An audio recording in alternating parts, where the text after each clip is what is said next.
Hi hello എല്ലാവർക്കും പുതിയൊരു വീഡിയോയിലേക്ക് സ്വാഗതം. ഇന്നത്തെ നമ്മുടെ കണ്ടന്റ് അത് നമ്മുടെ ഹെലനോസ് പാട്ട അവരുടെ ചാനലിൽ പങ്കുവച്ചൊരു റിയാക്ഷൻ വീഡിയോയ്ക്ക് മറ്റൊരു വലിയ വ്ളോഗർ ഒരു റിയാക്ഷൻ വീഡിയോ ചെയ്തായിരുന്നു.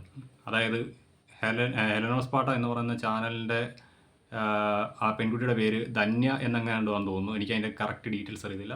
കാരണം മറ്റൊന്നുമല്ല, എനിക്ക് സോഷ്യൽ മീഡിയ സർക്കിളിൽ, അതായത് ഇപ്പോൾ യൂട്യൂബിൽ വന്ന ശേഷമാണെങ്കിലും അതിന് മുൻപാണെങ്കിലും എനിക്ക് അധികം സൗഹൃദങ്ങളില്ല. യൂട്യൂബിൽ വന്ന ശേഷമാണ് നമ്മുടെ അതുൽ വ്ളോഗ്സ്, അതിൽ അതുലുമായിട്ട് എനിക്ക് സൗഹൃദമുണ്ട്. ഇടയ്ക്ക് ഇൻസ്റ്റാഗ്രാമിൽ മെസ്സേജ് അയക്കും, അല്ലെങ്കിൽ ഒന്ന് വാട്സപ്പ് നമ്പർ ഞങ്ങളുടെ കയ്യിൽ രണ്ടുപേരുടെ കയ്യിലുണ്ട്. എന്തെങ്കിലും വീഡിയോസിൻ്റെ മറ്റു കാര്യങ്ങളുണ്ടെങ്കിൽ മെസ്സേജ് അയച്ചോളാൻ ഇന്നലെ അതുൽ പറഞ്ഞിട്ടുണ്ട്. അങ്ങനെ അതുലുമായിട്ട് എനിക്കൊരു കമ്പനിയുണ്ട്. പിന്നെ നമ്മുടെ ഓസ് മലയാളി ടോക്സ്, അവരുമായിട്ട് എനിക്ക് സൗഹൃദമുണ്ട്. അതും ഇടയ്ക്ക് ഇൻസ്റ്റാഗ്രാമിൽ മെസ്സേജ് അയക്കും. എനിക്ക് എന്തെങ്കിലും സംശയങ്ങളുണ്ടെങ്കിൽ മാത്രം ഞാൻ ചോദിക്കാൻ വേണ്ടിയിട്ട്, അതെൻ്റെ ചാനലുമായി ബന്ധപ്പെട്ടുള്ള സംശയങ്ങൾ എന്തെങ്കിലും ഉണ്ടെങ്കിൽ അത് ചോദിക്കാൻ വേണ്ടിയിട്ട് ഞാൻ മെസ്സേജ് അയക്കും. പിന്നെ ഉള്ളത് നമ്മുടെ അനാമിക വിഷ്ണു, നമുക്കറിയാം, ജീവമാത. അത് സൗഹൃദം എന്നൊന്നും പറയാൻ പറ്റില്ല. അനാമിക ഇടയ്ക്ക് എന്തെങ്കിലും സ്റ്റോറിയൊക്കെ ഇൻസ്റ്റാഗ്രാമിൽ ഇടുമ്പോൾ ഞാൻ അതിന് കമൻറ്റ് ചെയ്യും. പിന്നെ എന്തെങ്കിലും ആ കുട്ടിക്ക് സുഖമാണോ എന്നൊക്കെ ചോദിച്ചുകൊണ്ട് ഒരു മെസ്സേജ് ഇടും. അനാമികയ്ക്ക് എൻ്റെ പേര് പോലും അറിയത്തില്ല. ഞാൻ എൻ്റെ ഈ ചാനലിൻ്റെ പേരിൽ തന്നെ ഇൻസ്റ്റാഗ്രാമിൽ എനിക്കൊരു ചാനലുണ്ട്. അത് നേരത്തെ മറ്റൊരു പേരിലായിരുന്നു. ഞാൻ ആ പേരൊക്കെ മാറ്റി ഇപ്പോൾ ഈ ചാനലിൻ്റെ പേരിൽ തന്നെയാണ് ആ ചാനൽ റൺ ആയിക്കൊണ്ടിരിക്കുന്നത് ഇൻസ്റ്റാഗ്രാമിൽ. അധികം വീഡിയോസൊന്നും അങ്ങനെ ചെയ്യാറില്ല. അന്നേരം ഇടയ്ക്ക് വല്ലതും കാണുമ്പോഴത്തേക്ക് ഞാൻ ഈ കമൻറ്റ് ചെയ്യും. പിന്നെ എന്തെങ്കിലും സുഖമാണോ അങ്ങനെയുള്ള കാര്യങ്ങളൊക്കെ ചോദിച്ചുകൊണ്ട് ഒരു മെസ്സേജ് അയക്കും. ഞാൻ എൻ്റെ ഒരു അനിയത്തിക്കുട്ടി ആ സ്ഥാനത്താണ് അനാമികയെ കാണുന്നത്. അപ്പോൾ കണ്ടൻറ്റിലേക്ക് വരാം. നമ്മുടെ ഹെലൻ ആ ചാനലിൽ പങ്കുവെച്ച വീഡിയോ ഞാൻ കണ്ടായിരുന്നു. ആ വീഡിയോ കണ്ടപ്പോൾ ഞങ്ങൾ കണ്ടതിൽ വെച്ച് ഏറ്റവും സഭ്യമായ രീതിയിലുള്ള ഒരു റിയാക്ഷൻ വീഡിയോ ആയിരുന്നു ആ വീഡിയോ എന്ന് പറയുന്നത്. അതായത് നമ്മുടെ ഇറ്റ്സ് മീ കൈസ് എന്ന ചാനലും പിന്നെ നമ്മുടെ മൂപ്പൻസ് ചാനലും തമ്മിൽ ഇപ്പോൾ ഒരു ചെറിയൊരു ഒരസലിലാണ്.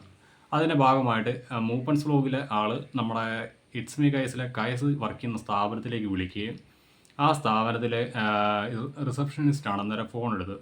ആ ഫോൺ എടുത്തപ്പോഴത്തേക്ക് അവരോട് പറഞ്ഞു, ഞാനൊരു വ്ളോഗറാണ്, എനിക്ക് നിങ്ങളുടെ മാനേജറുടെ നമ്പർ വേണം. നിങ്ങളുടെ സ്ഥാപനത്തിൽ വർക്ക് ചെയ്യുന്ന കയസ് എന്ന് പറയുന്ന വ്യക്തി നിരവധി പെൺകുട്ടികളുടെ ജീവിതം തകർത്തതാണ് എന്നൊക്കെ പറഞ്ഞപ്പോൾ മാനേജറുടെ നമ്പർ വേണമെന്ന് പറഞ്ഞപ്പോൾ ആ റിസപ്ഷനിൽ ഇരിക്കുന്ന ആൾ പറഞ്ഞു, അങ്ങനെ മാനേജറുടെ നമ്പർ തരാൻ പറ്റില്ല എന്ന് പറഞ്ഞപ്പോഴത്തേക്ക് പറഞ്ഞു, അങ്ങനെയാണെങ്കിൽ എനിക്ക് നിങ്ങളുടെ സ്ഥാപനത്തിലേക്ക് വരേണ്ടതായിട്ട് വരും എന്ന് പറഞ്ഞുകൊണ്ട് ഓഡിയോ അത് ഞാനും കേട്ടതാണ്. ഇന്നലെ അതുള്ള ചാനലിൽ വന്നതാണ്.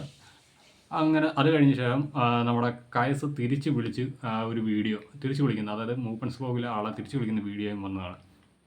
ഈ രണ്ട് കോൺഫ്ലിക്റ്റുമായിരുന്നു മെയിനായിട്ടും ഹെലനോസ് പാട്ട ഇന്നലെ ചെയ്ത റിയാക്ഷൻ വീഡിയോ. അതിനകത്ത് ഹെലൻ പറയുന്നത് ഇത്ര മാത്രമാണ്: ഈ മൂപ്പൻസ് വ്ലോഗിലെ ആൾ കൈസിക്കാടെ സ്ഥാപനത്തിലോട്ട് വിളിച്ചത് തെറ്റാണ്, അങ്ങനെയൊന്നും ചെയ്യാൻ പാടില്ല. കാരണം മറ്റൊരാളുടെ സ്ഥാപനത്തിൻ്റെ ജോലിയെ പോലും ബാധിക്കുന്ന തരത്തിലുള്ള പ്രശ്നങ്ങൾ ഉണ്ടാക്കരുത് ആയിരുന്നു എന്നൊക്കെയാണ് പറഞ്ഞത്. ഈ പറയുന്ന മൂപ്പൻസ് വ്ലോഗിലെ ആൾ പോലും സ്വന്തം ജോലി പോകുന്ന മേടിച്ചുകൊണ്ട് ഒരു വീഡിയോ പൂഴ്ത്തിയ കഥ ഓഡിയോ സഹിതം ഇപ്പോൾ പുറത്തു വന്നിരിക്കുകയാണ്. അങ്ങനെയുള്ള സന്ദർഭത്തിൽ എന്തിനാണ് അങ്ങനെയൊക്കെ ചെയ്തത്, അത് മോശമായി പോയി എന്നാണ് പറഞ്ഞത്. പിന്നെ അതിനകത്ത് ഒരു ചെറിയൊരു പോർഷനായിട്ട് നമ്മുടെ ബഷീർ ബാഷി ഇൻസിഡൻറ്റ് പറഞ്ഞു. അതിനകത്ത് ഈ പറയത്തക്ക വിധി സോഷ്യൽ മീഡിയ ചർച്ച ചെയ്യേണ്ട കാര്യങ്ങളൊന്നുമില്ലായിരുന്നു. അവരൊരു ബിസിനസ് ട്രിപ്പിന് പോയതല്ല, അത് നമ്മളെടുത്തിട്ട് റിയാക്ട് ചെയ്യേണ്ട കാര്യമില്ലായിരുന്നു. അത് അവരുടെ ഫാമിലിയുമായിട്ട് ബന്ധപ്പെട്ട കാര്യമാണ്. അതായത് ഫാമിലിയിൽ അടിപിടിയോ കാര്യങ്ങളോ ഉള്ളതായിട്ടൊന്നും അല്ല അവർ പറഞ്ഞിരിക്കുന്നത്. അതുകൊണ്ട് തന്നെയാണ് ഞാനും ആ വീഡിയോ പോലും ചെയ്യാതിരുന്നത് കേട്ടോ, ഉള്ള സത്യം പറയാം. ഞാൻ ആ ഒരു വീഡിയോ ചെയ്യാത്തതിൻ്റെ കാര്യം മറ്റൊന്നുമല്ല. ആദ്യമേ ഞാൻ സംശയിച്ച മറ്റൊന്നാണ്, ഈ റീച്ചിന് വേണ്ടിയിട്ട് നമ്മുടെ പല കപ്പിൾസും തമ്മിൽ തല്ലുന്നതും തല കീറുന്നതായിട്ടൊക്കെ നമ്മൾ കണ്ടിട്ടുണ്ട്. ഈ അടുത്തായിരുന്നു നമ്മുടെ തൊപ്പിയുടെ പഴയ കൂട്ടുകാരി ഭർത്താവിനെ മറ്റേ ഇൻസ്റ്റാഗ്രാമിലൊക്കെ അൺഫോളോ ചെയ്ത ഒരു പ്രശ്നം വന്നത്. അത് കഴിഞ്ഞ് അവർ ലൈവ് വന്നതൊക്കെ നമ്മൾ കണ്ടതാണ്. ലൈവാണോ വ്ളോഗാണോ വന്നതൊക്കെ സോഷ്യൽ മീഡിയ വീണ്ടും ചർച്ച ചെയ്തതാണ്. അങ്ങനെ ഒരു സാഹചര്യത്തിൽ ഞാൻ അതായിരിക്കും എന്ന് കരുതിയാണ് ഞാൻ ഇതിനകത്തുനിന്ന് മാറിയത്.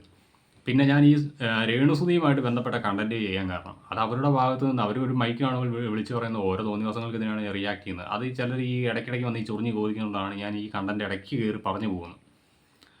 അന്നേരം അത്രയാണ് ഹെലനോസ് പാട്ടയുടെ റിയാക്ഷൻ വീഡിയോയിലുള്ളത്. അതായത് ആ വിഷയത്തിൽ നിങ്ങളാരും പ്രതികരിക്കേണ്ട കാര്യമില്ല ബഷീർ ഭാഷയുടെ കാര്യത്തിൽ എന്നൊക്കെ പറഞ്ഞുകൊണ്ടാണ് ചെയ്തത്. അന്നേരമാണ് ഈ വലിയ വ്ളോഗർ അതിനെ എടുത്ത് വെച്ച് റിയാക്ട് ചെയ്തപ്പം അവർ പറഞ്ഞത്, ഈ ഹെലനോസ് പാട്ട എന്ന് പറയുന്ന ആൾക്ക്, അല്ലെ ധന്യ എന്ന് പറയുന്ന ആ കുട്ടിക്ക് 23 വയസ്സുണ്ട്, നല്ലൊരു ബിസിനസ് കാര്യങ്ങളൊക്കെ ഉണ്ടെന്നാണ് ഞാൻ കേട്ടിട്ടുള്ളത്. പിന്നെ സോഷ്യൽ മീഡിയയിൽ നല്ലൊരു ഇൻഫ്ലുവൻസറാണ് എന്നൊക്കെ എനിക്കറിയാം. അതല്ല, ആ കുട്ടിക്ക് ഒരു ഞൊട്ടയും അറിയില്ല റിയാക്ഷൻ വീഡിയോ ചെയ്യാനായിട്ടുള്ളതെന്നാണ് പറയുന്നത്.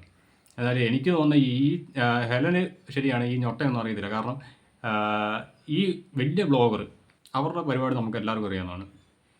ലൈവിൽ വന്ന് നാട്ടുകാരെ പൂരത്തെറി വിളിക്കുക, അവരെക്കുറിച്ച് വീഡിയോ ഇപ്പം ഞാൻ ചെയ്യുന്നുണ്ട്. ഇത് കണ്ടു കഴിഞ്ഞാൽ നാളെ എൻ്റെ തന്തയ്ക്കും തള്ളയ്ക്കും വിളിച്ചുകൊണ്ട് അവർ വീഡിയോ ചെയ്യും.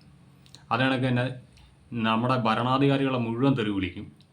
അത് കണക്ക് തന്നെ അവരുമായിട്ട് വേറെ കുറച്ച് വിഷയങ്ങളും കറങ്ങിടപ്പുണ്ട്. അതൊന്നും ഞാൻ പറയുന്നില്ല, കാരണം അതിൻ്റെ ഒന്നും വ്യക്തമായിട്ട് തെളിവുകളും കാര്യങ്ങളും എൻ്റെ കയ്യിലില്ല.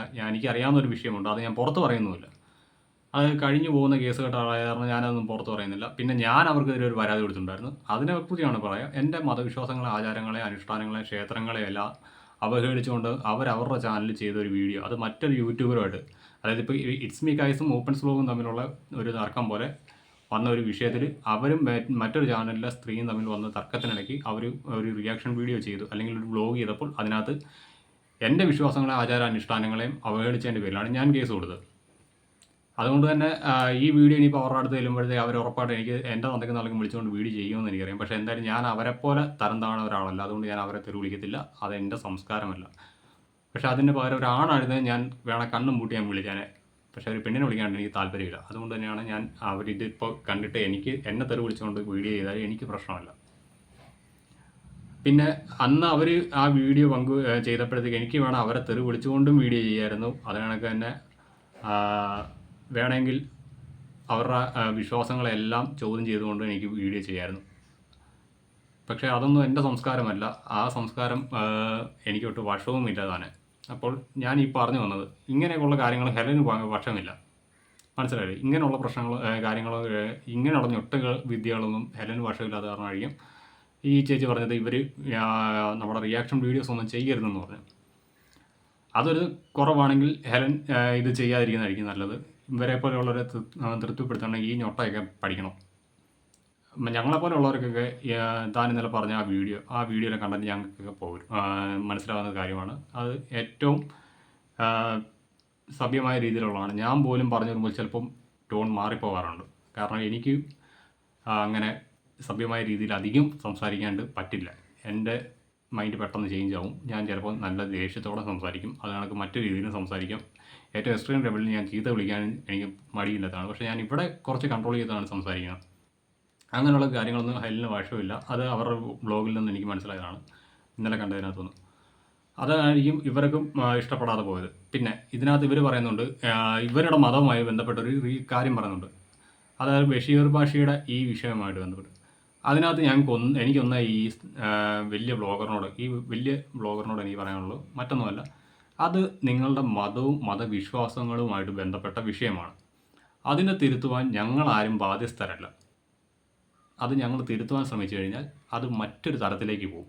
അതായത് ഈ സമൂഹത്തിൽ വർഗീയപരമായിട്ടുള്ള ചേരിതിരിവുണ്ടാകും.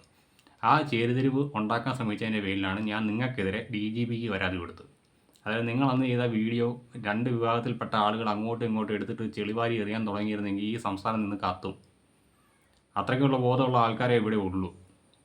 അതായത് ഒരു വിഭാഗത്തിൽപ്പെട്ട ആളുകൾ ഈ വീഡിയോ എടുത്തിട്ട് മറ്റേ ആളെ കളിയാക്കിക്കൊണ്ട് ഇതൊക്കെയാണ് നിങ്ങളുടെ സംഭവം എന്ന് പറഞ്ഞുകൊണ്ട് എതിർഭാഗത്ത് ചെയ്യുന്നവരെ കളിയാക്കും. അന്നേരം അവരപ്പുറത്തു നിന്ന് വേറൊരു വീഡിയോ എടുത്ത് ഇങ്ങനെയുള്ള ഡീറ്റെയിൽസ് വെച്ച് അങ്ങോട്ട് ഇവരെയും കളിയാക്കും. പിന്നെ അത് മതി, ഏതെങ്കിലും 2 പൊട്ടന്മാർ കയറി അങ്ങോട്ടും ഇങ്ങോട്ടും അടിച്ച് പ്രശ്നം ഉണ്ടാക്കാൻ. അതുകൊണ്ടാണ് ഞാനെന്ന കേസിന് പോയത്. അങ്ങനെ വരാതിരിക്കാൻ വേണ്ടിയിട്ടാണ് ഞങ്ങളാരും ആ സബ്ജക്റ്റിൽ കയറി നിങ്ങളുടെ വിശ്വാസങ്ങളിൽ ഇടപെടാതിരിക്കുന്നത്. നിങ്ങൾക്കത് മാറ്റണമെന്ന് താല്പര്യമുണ്ടെങ്കിൽ നിങ്ങൾ നിങ്ങളുടെ മതമേലധ്യക്ഷന്മാരുമായിട്ടോ പുരോഹിതന്മാരുമായിട്ടോ സംസാരിക്കുക. കാരണം ഞങ്ങളെയൊക്കെ സംബന്ധിച്ചിടത്തോളം ക്ഷേത്രങ്ങളിലെ പൂജാരി അങ്ങനെയുള്ളവരുമായിട്ട് ഞങ്ങൾ അധികം കൂടിയാലോചനകൾ നടത്തുന്നില്ല. വീടുകളിലെ കാര്യങ്ങളിൽ എന്തെങ്കിലും ചടങ്ങുകൾ വരുമ്പോൾ അവരുമായിട്ട് ബന്ധപ്പെടും, അല്ലെങ്കിൽ സമുദായ സംഘടനയുടെ ആളുകളുമായിട്ട് ബന്ധപ്പെടും. അവരെ വിളിക്കേണ്ട ചടങ്ങുകളാണെങ്കിൽ വിളിക്കും, അത്ര മാത്രമേ ഉള്ളൂ. പക്ഷേ അങ്ങനെയല്ല ക്രൈസ്തവ മുസ്ലിം വിഭാഗങ്ങളിലുള്ളവരുടെ കാര്യം. അവരുടെ ആചാരാനുഷ്ഠാനങ്ങളും എല്ലാം അവരുമായിട്ട് കുടുംബവുമായിട്ട് ഇഴചേർന്ന് കിടക്കുന്ന കാര്യമാണ്. അത് ഞങ്ങളുടെ ഒരു ഫോൾട്ട് എന്നല്ല പറയുന്നത്, അതങ്ങനെയാണ്. അതൊരു സർക്കിളാണ്. ഓരോ ഇതും വേരിയേഷൻ ഉണ്ട്. അതിനെക്കുറിച്ചൊന്നും ഞാൻ പറയുന്നില്ല. അങ്ങനെ എന്തെങ്കിലും ഉണ്ടെങ്കിൽ നിങ്ങൾക്ക് നിങ്ങളുടെ സമുദായത്തിൽ പെട്ട ആളുകളുമായിട്ട് സംസാരിച്ച് അതിനൊരു പരിഹാരം ഉണ്ടാക്കാൻ ശ്രമിക്കാൻ. അത് പറ്റുന്നില്ലെങ്കിൽ നിങ്ങൾക്ക് കോടതിയെ സമീപിക്കാം. അല്ലാതെ അതിനകത്ത് കയറി ഞങ്ങൾ അഭിപ്രായം പറയണം എന്ന് പറയുന്നത് ഒരിക്കലും നീതീകരിക്കാൻ പറ്റുന്ന കാര്യമല്ല.